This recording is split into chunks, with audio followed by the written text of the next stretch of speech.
If you are smart, whether you are an MOS or cabinet, you can influence both of them to define the course. That's one thing.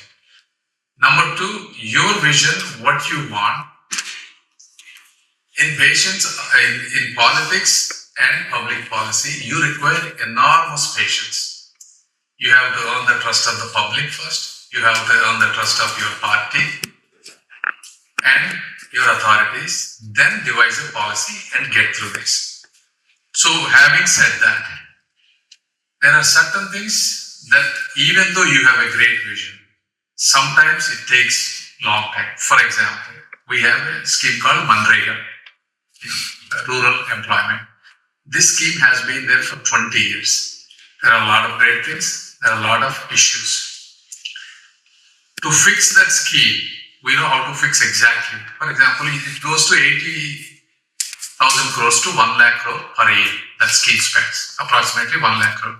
In 5 years, you're talking about 5 lakh crores. Let's say if I have that 5 lakh crores as a private organization, you give it to me and you tell me, go and fix the villages.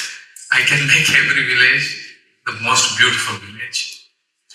But the systems are designed over 20 years in such a way. There are 80,000 employees working on that scheme just in Andhra Pradesh alone. Employees, just to monitor. And the Act has so many things that were included that were appropriate 20 years ago. Some may not be applicable today. And the Act, when it was put in, just to give you an example how difficult these things, anybody can be employable, including a 100-year-old person can apply for a job card. You know that person is not going to work for that job. But the Act has no age limit. To change, so all of these need to be rectified, which requires enormous willpower. You understand what I mean? So like that, every scheme, what I realized is you cannot make changes just like that. It will only be an incremental policy, that too with the people who should have so much patience and willpower to push these things.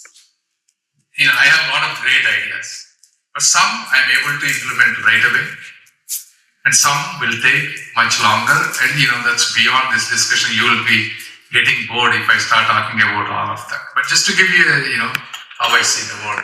So I'm Abhishek Kurachan, and I'm from ICC Bank.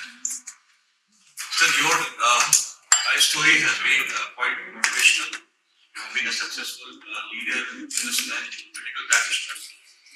But now in your new role, I'm 100% sure that you will be jotting down some of the few important thoughts your diaries towards being implemented weekly or monthly or yearly, as you have practiced in past also. Okay, closer.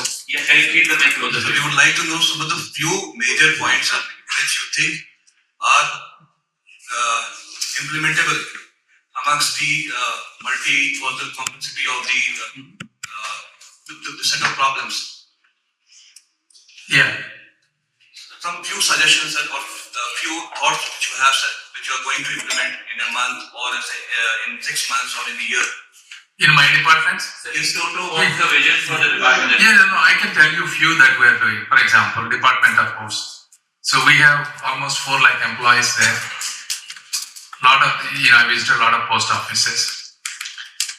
Post offices are not open on time. And this is a part-time work. They do this as the other job is their main job. They come, they may not go. So what we did was, how can we make those people accountable? After I came, we're moving all the post offices into Gram Panchayats as much as possible. Then we need state coordination.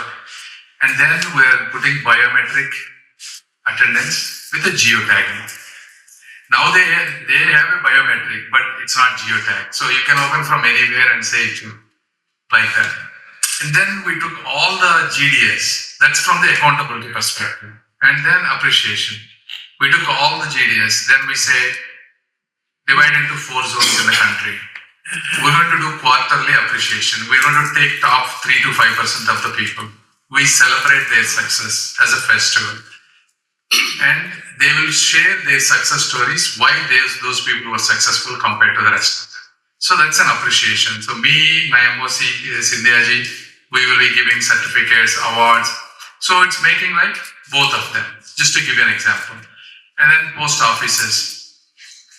There are a lot of fake seeds, fertilizers, pesticides. So can post offices deliver those directly into the parcel? So like that, there are so many ideas that we are working on. I'm an officer in the Indian Revenue Service. My first 3 years of my career in posting in Visakhapatnam. Much like your case, sir, there are various communities, sir, like Telugus, Gujaratis, who are very aspirational, and we see communities going all the way to US and being there. My question to you, sir, that even now, sir, in rural Andhra and parts of rural Gujarat and Tamil Nadu, youth will always dream of being in the US. If they are really hardworking, they make the cut, then the eventual destination is to go abroad. So, is there only an ecosystem issue in our country? Because we have been working for over 70 years on rural development, and our villages today are much better than they were when we got independence, and yet we've never really been able to arrest this brain drain of our best minds in the country. So what do you see? Is it just an ecosystem issue or something that is a generational problem? Like, will there be a day where we will actually be able to get back our youth? It's a very good question. So the problem started mainly, it's a problem of South mainly. It's not a problem of North in general. South is the issue. See, when the engineering came at that time, Chandrababu Naidu, he started a lot of engineering colleges to take it as an advantage. And then the salary disparities are also significant compared to the engineering. So now everybody wants to be an engineer. So parents sell their properties and they send them to the US.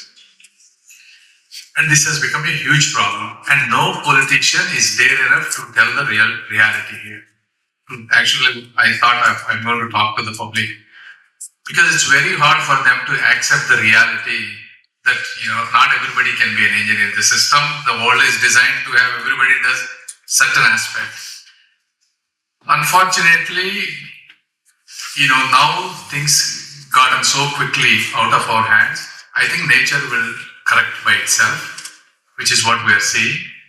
Eventually, at some point, there will be a reverse brain drain. Not everybody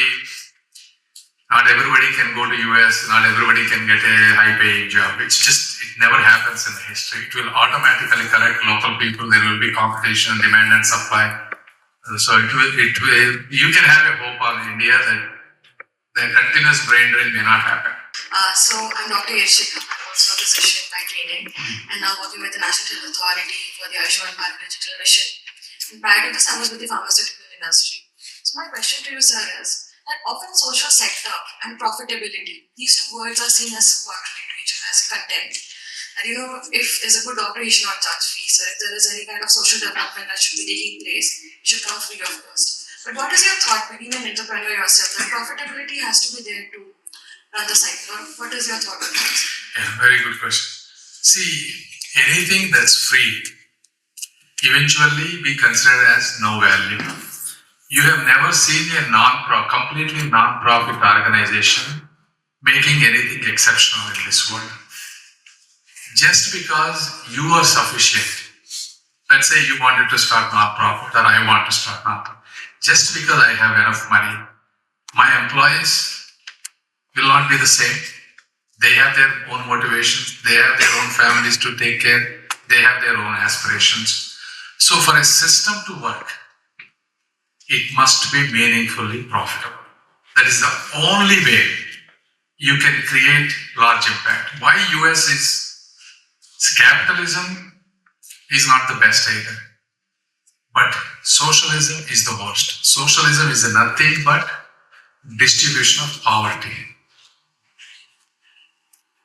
Capitalism, while it has its own flaws, still much better than the socialism. That's number one. This is how I look at it. And you can balance it.